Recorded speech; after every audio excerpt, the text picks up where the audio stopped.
জনাব নাজমুল হাসান কলিমুল্লাহ গত দুদিন ধরে ধন্যবাদ। একটা ঘটনা, কুমিল্লার মুরাদনগরে একটা ঘটনা দেশব্যাপী সাধারণ মানুষের মধ্যে ব্যাপক আলোচনার জন্ম দিয়েছে। এই ঘটনার সঙ্গে একটা সংখ্যালঘু নারীকে ধর্ষণ করা হয়েছে। এই ঘটনা তো অনেক বড় ঘটনা, কিন্তু আমরা একটা বিষয়ের সঙ্গে লক্ষ্য করলাম, এই ঘটনার সঙ্গে কিছু কিছু চরিত্র, কিছু কিছু চরিত্রের নাম আমরা দেখতে পেলাম, উচ্চারিত হতে দেখলাম, এবং সেই চরিত্রগুলোর মাধ্যমে তারা যেন বলতে চাইলেন যে ধর্ষণটা যেন তোর ব্যাপার, এখানে রাজনীতিটাই মূল। তারা তারা যার যার মতো করে এখানে রাজনীতি করার চেষ্টা করছেন। এটা আমার কাছে মনে হয়েছে, আপনার কাছে কি মনে হয়েছে আমি বলতে পারবো না, আমার কাছে এরকম মনে হয়েছে। তো আমার কাছে আমার কথাটা হলো যে এই ধরনের যে একটা সাধারণ মানে একটা অপরাধ, যেটা যে নাকি নির্জলা একটা অপরাধ, একটা নির্জলা অপরাধকে যখন আপনি রাজনীতির ভিতর দিয়ে ঢুকিয়ে দিবেন, তখন তো সেই অপরাধটার প্রকৃত বিচারটা থেকে আমরা কিন্তু বঞ্চিত হব। তো এটা এই মুহূর্তে রাজনীতিকরণটা কেন খুব জরুরি হয়ে গেল কেন? দেখুন, যেহেতু বিরাজনীতিকরণের একটি প্রক্রিয়া খুব কনসিয়াসলি পার্সু করা হচ্ছে, সে কারণেই আপনার এ ধরনের বাক পাসিং এর স্পেস তৈরি করে দেওয়া হচ্ছে। আপনি খেয়াল করে দেখেন, এই যে মাইনরিটি মেজরিটি, এটি বাংলাদেশ কনটেক্সটে রেলেভেন্ট নয়। স্বাধীন সার্বভৌম রাষ্ট্র বাংলাদেশ প্রতিষ্ঠার জন্য যে স্বাধীনতা সংগ্রাম, সেখানে প্রথম সংখ্যাগরিষ্ঠ সম্প্রদায়, দ্বিতীয় সংখ্যাগরিষ্ঠ সম্প্রদায়, তৃতীয় সংখ্যাগরিষ্ঠ সম্প্রদায়, চতুর্থ সংখ্যাগরিষ্ঠ সম্প্রদায়, তারা কাঁধে কাঁধ মিলিয়ে যুদ্ধ করেছেন এবং বুকের তাজা রক্ত ঢেলে দিয়েছেন, সর্বরকমের ত্যাগ স্বীকার করেছেন। এখানে আপনার ভারত পাকিস্তান যেই আপনার কন্টিনাম, সেই পার্সপেক্টিভে বিষয়টাকে দেখলে কিন্তু চলবে না। আপনার যেভাবে একটি পক্ষ থেকে হাইলাইট করবার চেষ্টা করা হয়েছে যে একজন হিন্দু নারী ধর্ষিত হয়েছেন, তাকে গণধর্ষণ করা হয়েছে, এবং সেটি আবার বিশেষ একটি দলের পক্ষ থেকে ড্রামবিট করা হয়েছে। আবার এর বিপরীতে যে তিনি বিএনপির রাজনীতির সঙ্গে যুক্ত সম্প্রতি, এইটি খোলাসা করে ফলাও করে প্রচারের চেষ্টা করা হয়েছে আরেকটি পক্ষ থেকে। এবং আপনার এর সঙ্গে ভবিষ্যৎ ইলেকট্রাল পলিটিক্স যুক্ত হয়ে গেছে। এখন নারীর সম্ভ্রমহানি ঘটলো, সেটিতে কার লাভ কার ক্ষতি, কে কতটুকু গেইন করলেন, এটাকে কার্ড হিসেবে ব্যবহার করে এই যে চিন্তা, বিকৃত চিন্তা, এই জায়গাটায় আমাদের কুঠারাঘাত আনতে হবে। আপনার এখানে বাক পাসিং এর কোনো স্পেস রাখা যাবে না। ধর্ষক ধর্ষকই, তিনি আপনার নারী না পুরুষ, তিনি কোন বর্গের মানুষ, তিনি তার ধর্মবিশ্বাসে কোন চেতনা বহন করেন, রাজনৈতিক এক্স বা ইডিওলজিক্যাল এক্স তার কি, এগুলো ইম্যাটেরিয়াল। আপনার নারীর সম্ভ্রম যে কোনো মূল্যে রক্ষা করবার জন্য রাষ্ট্রকে দায়িত্ব নিতে হবে। এবং আমি তো মনে করি, যদি স্যানিটি থাকতো, যদি সেলফ রেসপেক্ট থাকতো, তাহলে আমাদের এখন যিনি ড্রাইভিং সিটে আছেন, মাননীয় প্রধান উপদেষ্টা, প্রধানমন্ত্রীর মর্যাদায়, আপনার দীর্ঘদিন পর বাংলাদেশ একজন পুরুষকে পেয়েছে এই পদে, এই সিটে। সেই পদে থেকে আত্মগ্লানি থেকেই তার ঘোষণা দিয়ে দায়িত্ব ছেড়ে দেওয়া উচিত ছিল। আপনার যে ইসলামী চেতনার কথা বলেন, যেখানে হযরত ওমরদের মতো আপনার রাদিয়াল্লাহু তাআলা আনহু, তারা খলিফায়ে রাশিদিনের যে মডেল চরিত্র যারা, তারা কিন্তু একটা কুকুরও যদি না খেয়ে থাকতো ফোরাতের তীরে, সেটার দায়, শ্লাঘা, সেই মনোবেদনা অনুভব করার চেষ্টা করতেন। সেখানে আপনার প্রফেসর ইউনূস ওয়াজিবের নামাজের সময় আপনার কিস্তি টুপি লাগিয়ে আবেগ আপ্লুত হয়ে যান যখন মুসল্লিদের পক্ষ থেকে বলে আপনি আরো 5 বছর থাকুন, দালালদের কথা শুনবেন না। প্রায় এবার সর্বশেষ ঈদুল আজহার নামাজের যে ঈদগাহ, সেখানে বাঁশ দিয়ে যেই বাউন্ডারি গুলো তৈরি করা হয়, সেখানে প্রায় বাড়ি খেয়ে যাচ্ছিলেন। ভাগ্যিস এসএসএফ এর সংশ্লিষ্ট সদস্য বিষয়টা খেয়াল করে তাকে আর আগে বাড়তে দেন। এই যে ভেতর থেকে যে মৌতাকটা অনুভব করেন, এটি তো ডেফিনেটলি তাকে মোহিত করে। ক্ষমতার মোহ এই বয়সে একজন লোক যদি না ছাড়তে পারে, তাহলে আর কি বলা যায়। ধরনের দ্বিধাও আমরা প্রকাশ করি না। একটা জিনিস মানে বলা হচ্ছে যে এই মানে আপনার মুরাদনগরের এই ঘটনাকে নিয়ে আমি আসিফ মোহাম্মদ সজীব ভুঁইয়া উপদেষ্টা ওনাকে সরাসরি বলতে শুনলাম, উনি একটা মাফিয়া গোষ্ঠীর কথা বললেন যে যারা নাকি আওয়ামী লীগের মানে আপনার স্বৈরাচারের দোসরদেরকে যারা নাকি প্রশ্রয় দিচ্ছেন। তো এটা বলার মাধ্যমে উনি হয়তো বিএনপিকে ইঙ্গিত করেছেন। আবার দেখলাম ঢাকা বিশ্ববিদ্যালয়ের সাবেক শিবিরের যিনি সভাপতি ছিলেন মিস্টার সাদিক কাইয়ুম, সাদিক কায়েম, দেখলাম সাদিক সাহেব দেখলাম ফেসবুকে। আবার ফখরুল ইসলাম আলমগীর ওনাকে বলতে দেখলাম যে উনি উপদেষ্টা সাহেব সম্পর্কে বলছেন যে জনতুষ্টির চেয়ে উনি আত্মতুষ্টিতে বেশি ভুগছে, আত্মসেবায় বেশি মগ্ন হয়ে পড়েছেন। তো এই যে পরস্পর বিরোধী কথাবার্তাগুলো, এই কথাবার্তাগুলোকে সাধারণ মানুষ যা নাকি সেই ধর্ষণের একটা দৃষ্টান্তমূলক বিচার চায়, তাদেরকে কিছুটা হলেও হতাশ করবে না? ডেফিনেটলি আপনার এর চেয়ে ধিক্কার দেওয়ার মতো এনভায়রনমেন্ট আর কখন কোথায় প্রিভেইল করবে? বাকপাসিং অত্যন্ত ঘৃণ্য একটি মানসিকতা। দ্বিতীয়ত এর থেকে ফায়দা লুটবার যে চেষ্টা, সেটি আরো ঘৃণ্য। এবং সবচেয়ে ভালো হতো মোরালি স্পিকিং প্রফেসর ইউনূস যদি এর দায় নিয়ে আপনার পদত্যাগের হুমকি দিতেন। মাঝখানে একবার তিনি বলেছিলেন যে তিনি ফেড আপ, এবং নাহিদ মহোদয়ের মাধ্যমে বলবার চেষ্টা করেছেন যে তিনি এনাফ ইজ এনাফ, চলে যাবেন। সেই চলে যাওয়াটাই জন্য তার জন্য সবচেয়ে গ্রেসফুল হতো। এখন এই দ্বিতীয় হ্যান্ডি তার জন্য যে কারণটা এসে ধরা দিয়েছে, ন্যাক্কারজনক। আরেকটা, যেহেতু আসিফ মোহাম্মদ সজীব ভুঁইয়া প্রসঙ্গটা এলোই, ওনার আরেকটা ঘটনার কথাটা বলি আপনাকে। আজকে উনি মরক্কো যাচ্ছিলেন, তখন দেখা গেল যে ওনার ব্যাগের মধ্যে যে ম্যাগাজিন পাওয়া গেলো, গুলি ভর্তি ম্যাগাজিন। তারপর উনি তড়িঘড়ি করে সেটা হস্তান্তর করলেন, আরেকজনকে দিলেন। এবং এটা নিয়ে একটা সংবাদ প্রকাশিত হলো একটা অনলাইনে। সেই সংবাদটা মাত্র 5 মিনিটের বেশি অনলাইনে থাকতে পারলো না, থেকে উঠিয়ে নিতে হলো। তো এই বিষয়গুলো কি আপনার কাছে, এগুলি কি ইঙ্গিত করে?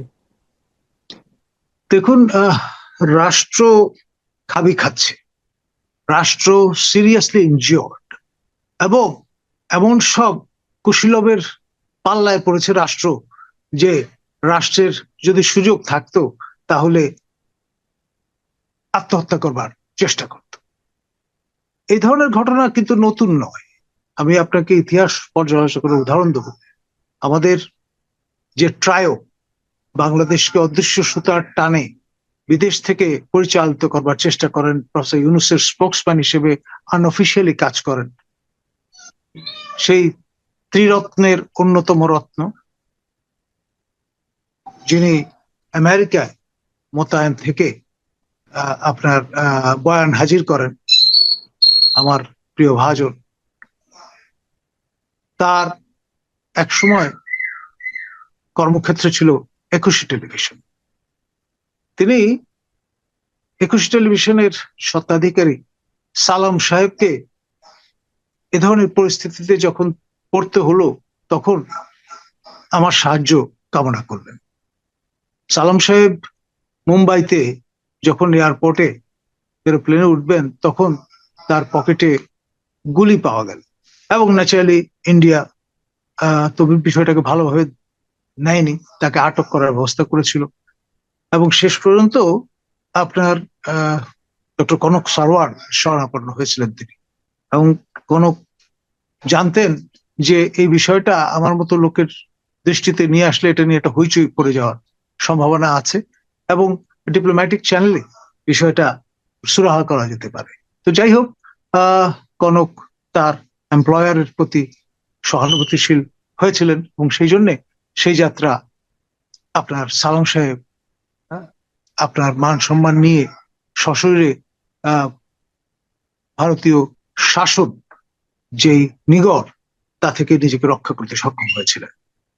এখন আপনার এই যে নজিরটি, সেটি আমাদের কর্তৃপক্ষ আমলে নেয়নি সিরিয়াসলি। যদি নিত তাহলে কিন্তু এই দ্বিতীয়বারের মতো ঘটনাটি ঘটতো না। সজীব ভুঁইয়া, আমার নিশ্চিত বিশ্বাস তার বয়স 27 বছর, আপনি অস্ত্রের লাইসেন্সের অধিকারী হতে পারেন যদি আপনার 30-70 বয়স হয়।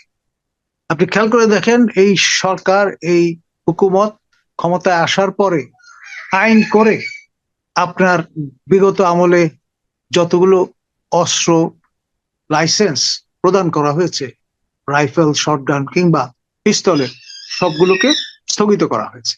এবং আপনার এই অস্ত্র শুধুমাত্র যারা কমিশনড অফিসার তারাই আপনার রক্ষা করতে পারবেন, ব্যবহার করতে পারবেন, এবং তাদের লাইসেন্স ভ্যালিড থাকবে। আর বেসামরিক নাগরিক যাদের এটি আরো বেশি করে প্রয়োজন আত্মরক্ষার্থে, তারা এটি মেনটেন করতে পারবেন না। এই রকমের একটি আজ্ঞা হাজির করে দেওয়া হলো। এবং ধরুন আমার ক্ষেত্রে আমার পিস্তল এবং শটগানের লাইসেন্স করা ছিল, যেহেতু আমি একজন কমিশন অফিসার। মহামান্য রাষ্ট্রপতির আদেশে আমাকে কমিশন প্রদান করা হয়েছে। 2002 সালে বাংলাদেশ মিলিটারি একাডেমি থেকে প্রি কমিশন কোর্স করে আমি এই যোগ্যতা অর্জন করেছি। আমাকে চেহারা দেখে কেউ দেয়নি। এবং আপনি ট্রল করে বা একটু বাঁকা চোখে বললেন যে honorary commission, no, I had to earn that. আমি ধাপে ধাপে সেকেন্ড লেফটেন্যান্ট থেকে লেফটেন্যান্ট, লেফটেন্যান্ট থেকে ক্যাপ্টেন, ক্যাপ্টেন থেকে মেজর হয়েছি। এবং যেহেতু আমি সরকারের সমালোচক ছিলাম, আমি সেই কারণে আমার প্রমোশন আটকে রাখা হয়েছিল 4 বছর। যখন আমি ডিউ, তার থেকেও 4 বছর আমাকে এটি প্রদান করা হয়নি, এবং আমার কারণে পুরো বাহিনীর আপনার পদোন্নতি আটকে রাখা হয়েছিল। পরবর্তীতে আমাদের বর্তমান মাননীয় প্রতিরক্ষা মন্ত্রী অর্থাৎ Nobel laureate professor doctor Yunus, তিনি আমার 4 বছরের যে বঞ্চনা সেটি আমাকে ফেরত দিয়ে ভূতাপেক্ষা অনুমোদন দিয়ে কিন্তু আমার প্রমোশন কার্যকর করেছেন। I am grateful to him. কিন্তু বিষয় সেটি হচ্ছে, আপনি একজন বেসামরিক নাগরিকের অধিকার খর্ব করলেন, যার সবচেয়ে বেশি দরকার আত্মরক্ষার। এই অরাজক সময়, এই মব কালচারের সময় তাকে নিরস্ত্র করে দিলেন। আর যাদের আপনার না থাকলেও চলে তাদেরকে আপনি ঘাটালেন না। এক। দ্বিতীয়ত, আপনার এখানে যে বিষয়টি সচিবালয়ে প্রবেশাধিকার, আপনার আমাদের যারা সাংবাদিকতা করেন, এখানে 2 ক্যাটাগরির বা 3 ক্যাটাগরির সাংবাদিক আছেন। যারা ইলেকট্রনিক মিডিয়ায় কাজ করেন তারা একরকম, যারা প্রিন্ট মিডিয়ায় কাজ করেন তারা একরকম, আবার কিছু কিছু ব্যক্তি আছেন যারা ফ্রিল্যান্স। আপনার নাহিদ মহোদয় তখন আপনার এই মন্ত্রণালয়ের দায়িত্বে, রহস্যজনকভাবে অগ্নিকাণ্ডের ঘটনা ঘটলো, একটি সারমেয় প্রাণ হারালো, অগ্নিদগ্ধ হলো, এবং গভীর রাত।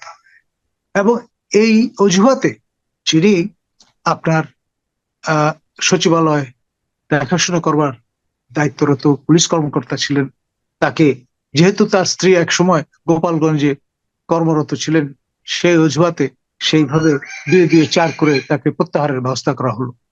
এবং আপনার সকল সাংবাদিকের আপনার অ্যাক্রেডিটেশন কার্ড সাসপেন্ড করে দেওয়া হলো। এবং আরো যে কাণ্ডটি হলো, বলা হলো যে যারা ফ্রিল্যান্স তাদের এটি আর ভ্যালিড থাকবে না। খেয়াল করে দেখেন, মানে কত বড় নির্বুদ্ধিতার কাজ। যিনি ফ্রিল্যান্স তিনি সবচাইতে বেশি স্বাধীন, মতামত প্রকাশের ক্ষেত্রে অগ্রণী ভূমিকা পালন করবেন। আর তার এই অগ্রণী ভূমিকা যাতে তিনি না পালন করতে পারেন, সেই জন্য ইউনূস শাহিতে এসে আমাদের এই জিনিসটা প্রত্যক্ষ করতে হলো। দায় কিন্তু কার? স্বরাষ্ট্রমন্ত্রীর, বা স্বরাষ্ট্রমন্ত্রীর মর্যাদায় যিনি আপনার উপদেষ্টা, তিনি সচিবালয় রক্ষা করতে পারলেন।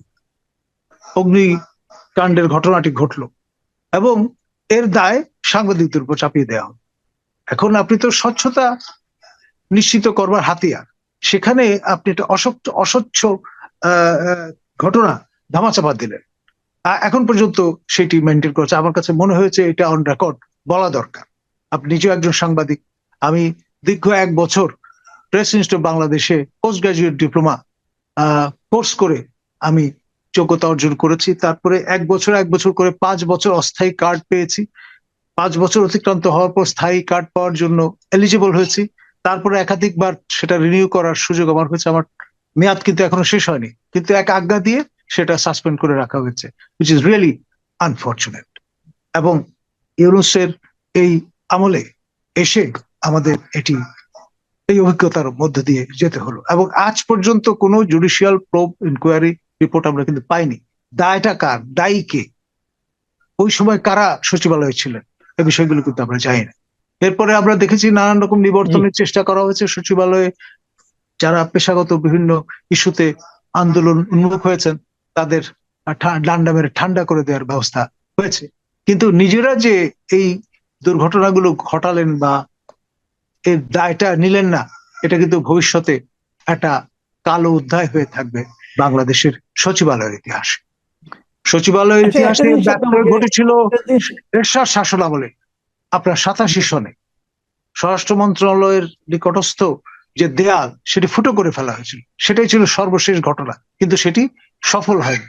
কিন্তু সাফল্যের সঙ্গে আপনার অগ্নিকাণ্ড ঘটলো এবং ঘটানো গেল সচিবালয়ে মধ্যরাতে, সেটি কোনো কুলকিনারা আমরা এখন পর্যন্ত পাইনি। এর দায় কিন্তু প্রফেসর ইউনূসকে নিতে হবে, সেটি উদ্ঘাটনের দায়িত্ব জি। ছিল তার।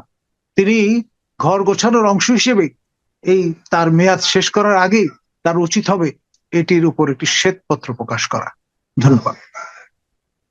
আচ্ছা, আরেকটা জিনিস আপনি আমাকে একটু বলেন, যে কথাটা আপনি একটু বললেন যে অস্ত্রের লাইসেন্স পেতে হলে মিনিমাম 30 বছর লাগে, Definitely। এবং আমাদের এই যিনি একজন উপদেষ্টা বেসামরিক আছেন, ওনার নাগরিকের বয়স জন্য, 30 যিনি হয়নি। সামরিক বেসামরিক অফিসার, সেনা নৌ বিমান বাহিনীর কমিশন অফিসার, তার বয়স কম হতে পারে, কিন্তু যেহেতু তার প্রশিক্ষণের অংশই হচ্ছে অস্ত্র চালনা, ইজ এন্টাইটেলড, জি।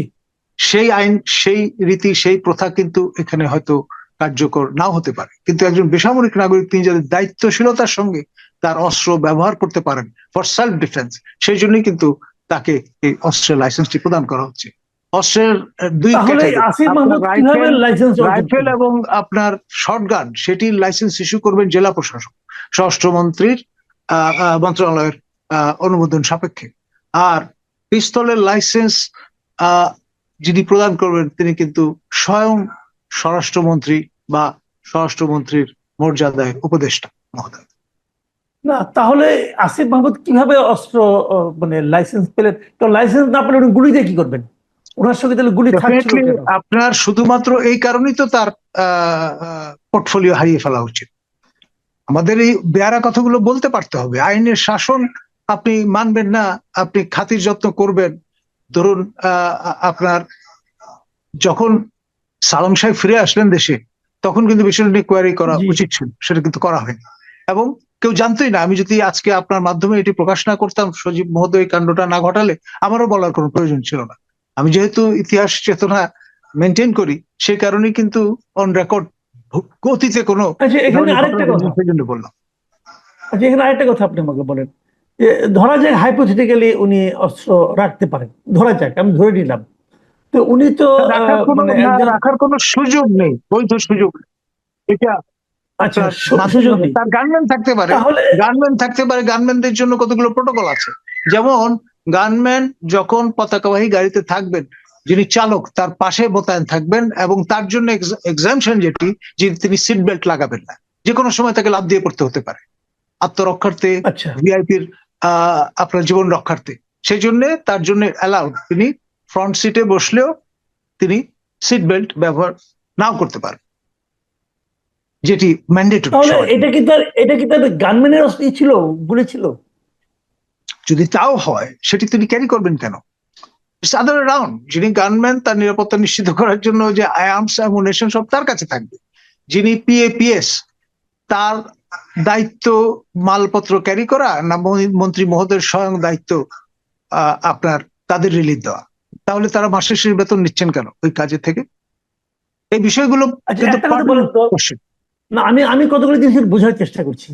আপনি একটা কথা ভাবুন তো, যদি এটা আমাদের এখান থেকে যদি চলে যেত, উনি তো মরক্কোতে যাচ্ছিলেন, মরক্কো এয়ারপোর্টে নামার পর কি অবস্থা হতো? সালাম সাহেব যে বিব্রতকর পরিস্থিতিতে পড়েছিলেন, তার চেয়েও বিব্রতকর পরিস্থিতি তৈরি হতো। কারণ সালাম সাহেব প্রাইভেট ইন্ডিভিজুয়াল, হতে পারেন তিনি একজন ধর্নাঢ্য ব্যক্তি, ইলেকট্রনিক মিডিয়ার একটি আউটলেটের স্বত্বাধিকারী, কিন্তু তিনি তো মন্ত্রীর মর্যাদায় সেখানে রাষ্ট্রীয় সফরের মতো একটা সফরে হয়তো যাচ্ছেন, বা তার কাউন্টারপার্ট যিনি মরক্কোতে তার আমন্ত্রণে যাচ্ছেন, অথবা তিনি কোনো সেমিনার, সিম্পোজিয়াম বা ওয়ার্কশপ অ্যাটেন্ড করতে যাচ্ছেন। তাকে তো দায়িত্বশীল আচরণ করতে হবে ভাই।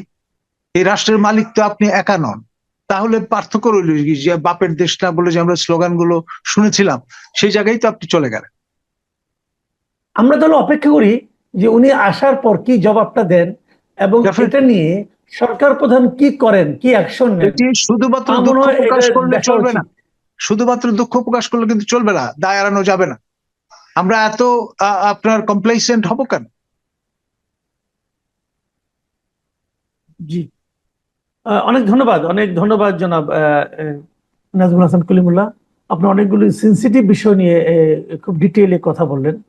আমার মনে হয় আমরাও আশা করব যে সরকার প্রধান হোক আর সরকারের যারা অংশ আছেন তারা হোক, এই বিষয়টা আপনাকে জবাবদিহিতা আমরা সরকারের কাছে দাবি করব যে কেন একজন অপ্রাপ্ত বয়স্ক, অপ্রাপ্ত বলছে এই অর্থে যে অস্ত্র Eligibility বহনের জন্য, perspective. হ্যাঁ, অস্ত্র বহনের জন্য পর্যাপ্ত, অস্ত্র লাইসেন্স পাওয়ার জন্য পর্যাপ্ত বয়স হয়নি এমন ব্যক্তি, উনি কেন গুলি বহন করবেন ওনার সঙ্গে বিমানে ওঠার সময়, এবং যেটা নিয়ে একটা বিব্রতকর পরিস্থিতি তৈরি হবে। এটা কেন হবে এবং এটা হওয়া উচিত কিনা, মানে ওনারা কি ধরাকে সরা জ্ঞান করেন? ওনারা কি এই দেশটাকে নিজের বাপার মানে পিতার দেশ মনে করেন নাকি নিজের দেশ মনে করেন? ওনাদের এই এখতিয়ারটা কোত্থেকে এলো? একজন উপদেষ্টা কি সাধারণ একটা জনগণের চেয়েও বাড়তি কিছু মানে আপনার রাষ্ট্রীয় ক্ষমতা ভোগ করার সুযোগ পান? এই অধিকারগুলো কোত্থেকে আসে, কোন মানসিকতা থেকে আসে? আমরা তার একটা সুস্পষ্ট জবাব এই সরকারের কাছে চাইতেই পারি। আমরা দেখি সরকার সেই জবাব দেয় কিনা। জনাব নাজমুল হাসান কলিমুল্লাহ, ঠিক সময়ে ঠিক প্রশ্নটা উত্থাপন করার জন্য আপনাকে ধন্যবাদ। প্রিয় দর্শক, আপনারা অপেক্ষায় থাকুন, দেখি আমরা এই প্রশ্নটার জবাব পাই কিনা।